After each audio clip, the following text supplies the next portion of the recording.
Hey guys, I think about a new year. You guys are fortunate. There are two moments in your calendar year that lean themselves to be great opportunities for fantastic change. I can't remember any time in my life when I was more willing to go, something's got to change, than when I was young. There's something about being useful that you adapt quicker to change, and you tend to be the type of person that goes, a change has got to happen, it's gonna happen now. I've told you guys numerous times that I would try to remake myself at the beginning of a school year. Man, I was like a social wreck. Tight roll in my jeans, wearing half shirts, stupid stuff kids did in the 90s, right? Yeah, you guys are looking at me now going, dude was wearing a half shirt. What is wrong with him, right? So you guys are fortunate though, because there's two times in your calendar year. One is when school starts. The other one is when second semester starts, and everyone's making these New Year's resolutions, making change. And I want to talk to you guys just a little bit tonight about where my heart is and where your small group leaders' hearts are regarding you and your relationship with Jesus. I'm going to read to you guys from the book of Ephesians. Parker shared this on Sunday morning. And it's from a guy who had his world absolutely just wrecked by Jesus. He met Jesus literally on a road, and it rocked his world. He was blind for several days, and Jesus said, hey, why are you persecuting my people? I want you to take my message to the dying world. And his name then was Saul, and he changed his name to Paul. And he wrote a letter to a church in a town called Ephesus. That is an actual town that existed in history that you can read about. You can research it, and they know where it was. And so it's not fiction. And this is what he wrote. I want you guys to listen. He gave this account of how God had absolutely just wrecked his world in a good way and restored his life. And he said, for this reason, I kneel before the Father, from whom every family in heaven and on earth derives its name. Now, I want you to listen to this from the standpoint of this being the prayer of your youth ministers and your small group leaders and your worship leaders, all right? It's like our whole purpose for being here, for us putting effort into being here.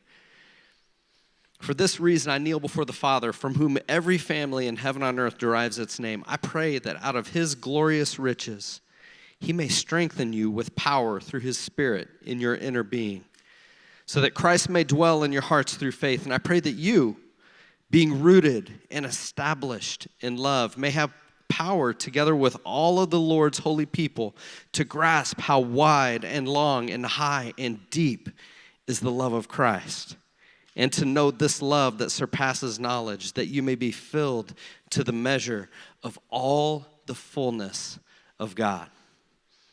Here was Paul just going, man, I know what God has done to my world.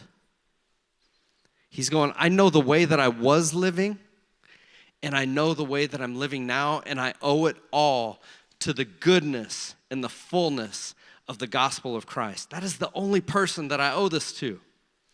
And so I was thinking about New Year's resolutions, and Parker said this on Sunday, but unfortunately, not all of you guys come to church here on Sunday mornings. You should if you don't have a church home, because it's wonderful and the messages are great and the worship is fantastic. But because you don't, I've got to tell you that part of what Parker shared on Sunday was that all of our New Year's resolutions tend to focus on the exterior. They tend to be shallow. And it reminded me, as I was hearing this, it reminded me kind of like how we look at our social media profiles, that it's very easy to adjust the angle of the camera, and yeah, I'm gonna do this, and suck your cheeks in a little bit so it looks good, And I remember one time when I was at the Y, I was lifting weights, and there was no one in there except one other person. And I'm not kidding you, they had to have taken 20 photos from a different angle while they were sitting reclined on this bench. And I was like, really? You're not even working out, you just want the perception of working out. But I think of your profiles and what you want people to see about you. And it's all very superficial. Right? And it's a simple two-dimensional perception of who we really are. And it started this discussion that I want you guys to check out that Parker and I had this week. So go ahead and watch this video. Seriously, I want to talk to you about, we've talked about this a lot on our runs.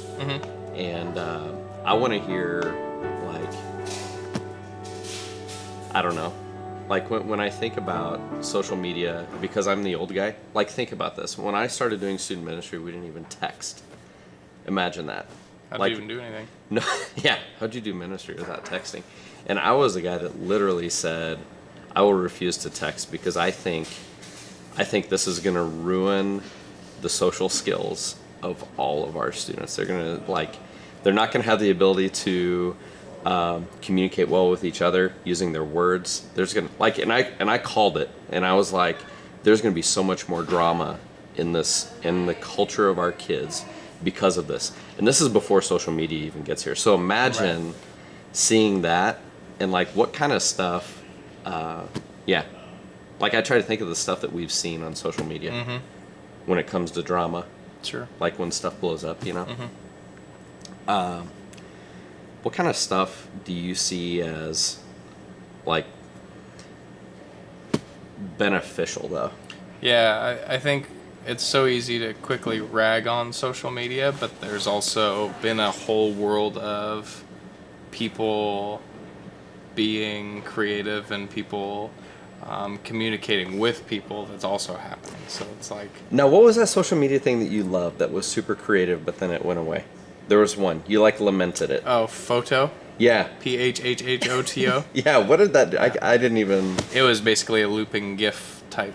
But it was a creative outlet, so social media has created some sort of and a lot of people have made a living out of it. Yeah. At this point, where they're being creative and stuff like that, and so I think when you think of the way that communication has changed, especially with even my family, if you're not posting on social media, nobody's calling each other to see what the family's up to. Nobody makes Christmas cards in my generation. You know what I mean? It's like nobody's updating people on their lives because they just assume they're checking their social media, and that's fair. I think that's actually probably a better way to do it, and you probably get a better snapshot into people's lives with social media. So there's a lot of good stuff that's happening in the social media world, and especially the technology world. But even the creator of one of the designers, the main head designer of the iPhone, Johnny Ive, he recently said, he was asked what's misuse of an iPhone, and he said, perhaps constant use. And so one of the challenges is not even so much how people are using social media, but also that social media is a money machine that makes money off of you staring at your phone. Yeah. And so they're actually taking advantage of weaknesses in the human psyche to get you to like not pay attention to anybody else in your world besides your phone. So what weakness is it? What weakness is it in the human psyche that just keeps me glued? Dopamine. It's the same feeling as when you get paid for doing something, or when you get food after ordering it, or it's like Pavlov's dogs. It's like you ring the bell, you salivate. You know, like the food is coming. So my alarm goes off in the morning. I grab my phone and look at Snapchat. Yep. And so think of these. Even if Facebook's the worst at it, of like sending you notifications that mean nothing. Like they don't mean anything. They're like, Susan posted a photo 3 days ago. It's like, I don't care about that. But what did they win? They won me looking at my phone. Yeah. You know. Yeah. So there's like some social complexities to it for sure. And like I even saw like through the course of after the election, after all of that, like Mark Zuckerberg even going, hey, there's some broken pieces here that need to be fixed. Yeah, like just go talk to people instead of yelling at people with no context or anything like that. Let's actually move into this. I want to know, like, where do you see hope? Like where can all of these platforms be redeemed for the kingdom of God? Sure. I think it comes in content created. It comes in, it's just like a diet. It's like if I want to eat healthier to get a better bod in 2018, I'm going to change the way I eat. So like there's a lot of good stuff happening on social media. There's a lot of awesome ministries posting encouraging things on social media stuff. So like a hope is found in like intentionally changing what you're looking at, but still being in the environment. So like Instagram, unfollow all of those accounts that pull you down and actually just make you feel like your life is boring and it's stupid and I don't live adventurously enough or whatever. Just get rid of those accounts. You know, like connect with your friends or whatever. Twitter, like if you're following really sarcastic, really mean accounts, that's going like garbage in, garbage out. You are going to, by osmosis, become very sarcastic and very mean. Yeah. You know, so like just treat it as a diet, and there's a lot of hope there, just for how much good content is out there, to help you learn and grow, even spiritually. Yeah, I see stuff like, not just forwarding a post, right? Not just seeing something and then sharing it, but like what if I used my social media platform, whether it's Snapchat, Insta, or Facebook or whatever, and I talked about how God has been challenging me, and I make it very personal. It doesn't mean that I'm just, like I said, reposting someone's photo of a mountain that says blah blah whatever but I'm going. You know, I was reading in James this morning about the tongue and like how I speak to people. It was a very powerful moment because it made me rethink the words that I use and sharing that, because that becomes very personal. And I think that's a way that it can be redeemed. And I think you can do it with Snapchat too. You know, granted, people will still like to see you snapping my cat doing funny things. Right. But at the same time, I think they like to see a little window into my personal. And life. even if you start somewhere small, like okay, so you're buddies with at least 2 or 3 people on Snapchat that you know come to Element that you would talk to about that kind of stuff. Yeah. Snap them. Yeah. Start a group where it's just like. Yeah. So there's hope there. And then maybe you start a group chat between those 3, and then maybe you'll make the mistake of posting one of your really personal, reflective posts to your public, and then all of a sudden people are like, "Oh my gosh, the cat's out of the bag."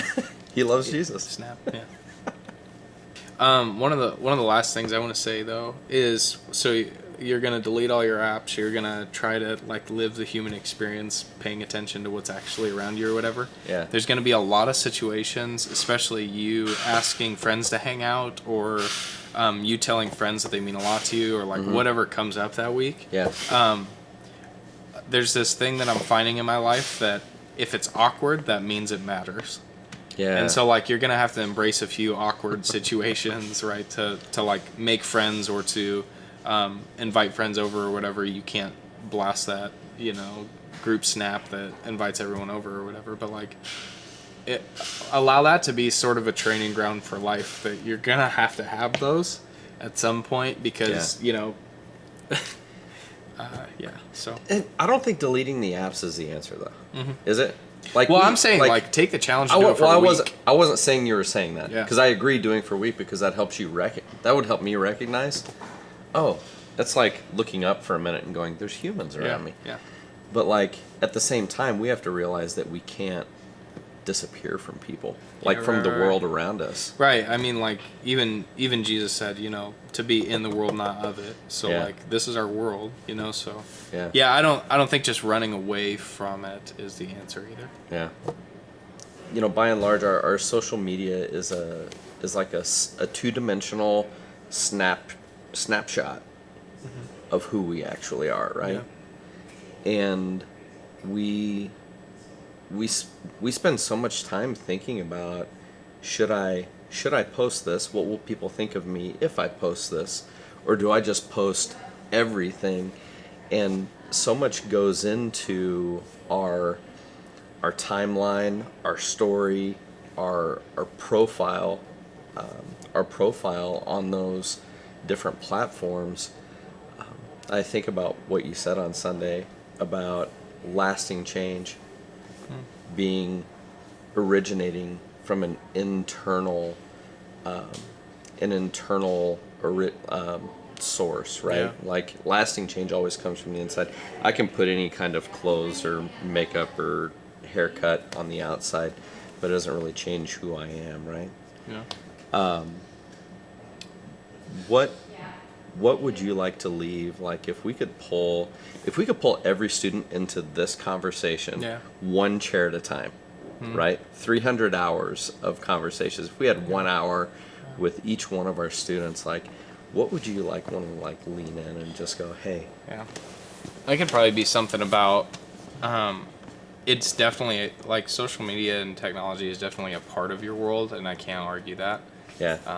But also you need to remember where your value comes from and where your identity comes from. And, like, if you get all your attention on social media, or you get all these relationships just through social media and stuff, like, just remember that your value is not given by that, but that it's given by God because you were made in His image, and there's a beautiful world out there. Like, there's so many awesome people that are just waiting to be talked to. Even just in Grand Island, you don't have to go somewhere to find them. Yeah.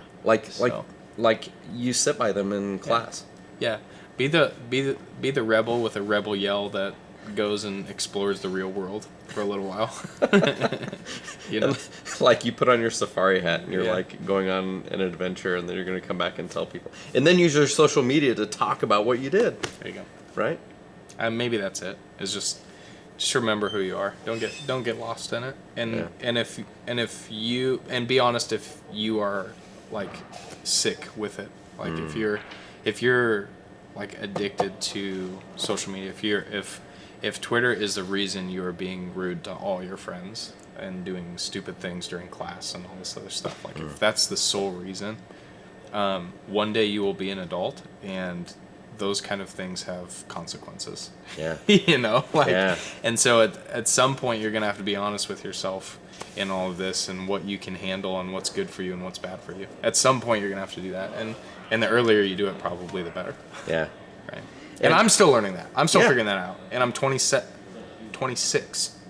Dude, I think there's 50-year-old people that are pretending to be something on social media that they're not. And like, Right. my heart's desire is that what's going on in your inside would just completely match your Yeah. profile Right. on social media.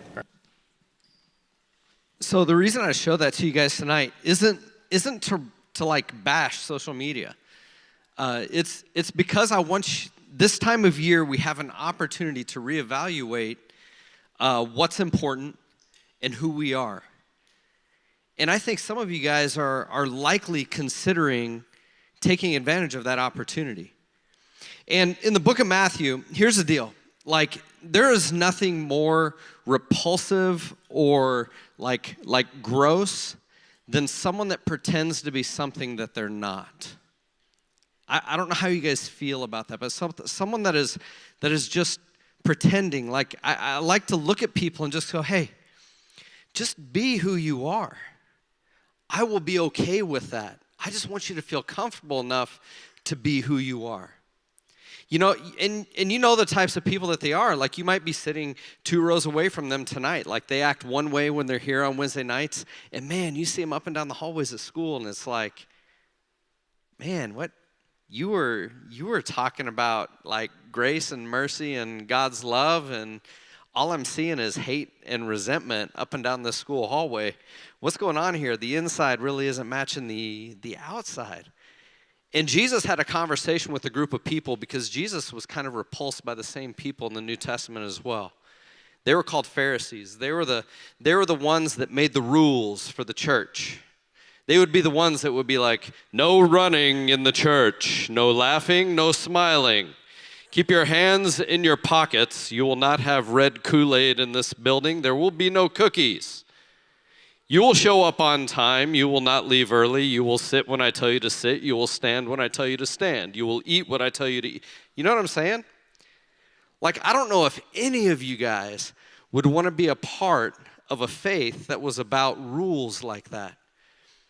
But they had, these Pharisees, that's who they were. They had created following God and having a relationship with God to be a list of things that you do with outward motion, but you were just dead on the inside. You said, yes, time to go to church. All right, it's time to sit down. It's time to do the sacrifice. I'll bring the sacrifice here. Okay, I'm going to observe this feast. I'm going to observe this holiday. I'm going to take my child to the temple on the 7th day and have him dedicated to the church because this is what I do. But on the inside, they were just empty. And Jesus looked at these people and he goes, look, you are making it so miserable to follow me. You guys, you are like whitewashed tombs. You are clean and beautiful on the outside, but on the inside, you're dead. He said you're like a cup that on the outside is like sparkly and clean, but on the inside, it's filthy. Like if your dad has a coffee cup that he never washes and it's got that film, it'd be like that. It looks good on the outside, but you look down on the inside and you're like, man, that's nasty. Because you guys, we are worshiping a God that isn't concerned with your outside. He's not concerned with how good your hair looks tonight, if your makeup looks perfect. He's not concerned with what your body looks like. He's not concerned about the brand that's on your clothes or the kind of phone that you have in your pocket or the car that's parked outside. Because Scripture says that our God looks at the inside of who you are. And so when we're talking about change, when we're talking about lasting change, there's only one place for that change to start. Paul was talking about the power that starts in your inmost being, in your heart. And you guys, that's where lasting change begins. And I will tell you this for the new year. I would pray that you would make 2 New Year's resolutions. The first one is this, is that you allow God access to your inmost being. And you stop concerning yourself with the shallow pieces of your life. Just like social media is just a brief, shallow picture of who you are. It says nothing of who you really are. That you allow God access to your inmost being. And the second one would be this, is that after you do that, you look up and you look around to the people next to you in school. And you look past their outward appearance. And you look at them with eyes of God and you go, that young lady, that young man is in need of God's mercy and God's grace. I'm going to be the one to bring hope to their world. Because all up in that balcony back there is an army of adults that their heart's desire is that you guys would know Christ. Their heart's desire is that your friends would come to know Christ. Their heart's desire is that you and them would walk into the water of baptism with your friends and watch them surrender their lives to Christ. Their heart's desire is to see that happen because they have witnessed that happen in their own lives. All of that starts from the inside. It doesn't mean that we're perfect. We're getting ready to sing an old song. You guys, this song we're getting ready to sing means the world to me. And I want to challenge you with this. If you don't know this song, you don't know the words to this song, simply listen. Don't jump around, don't squirm, don't rush off to the bathroom. You can hold it for 10 more minutes. I want you to listen to these words because these words are powerful and these words give life and these words give hope. So I want this song that we're going to sing to be a prayer. And if you know them, I want you to sing. But as we start this song, I want you seated. And when Ransom feels it's right, I want you to have him stand up. But as we start this song, I want you to sing this song or read these words as if it is a prayer to your Creator. Let's do that together.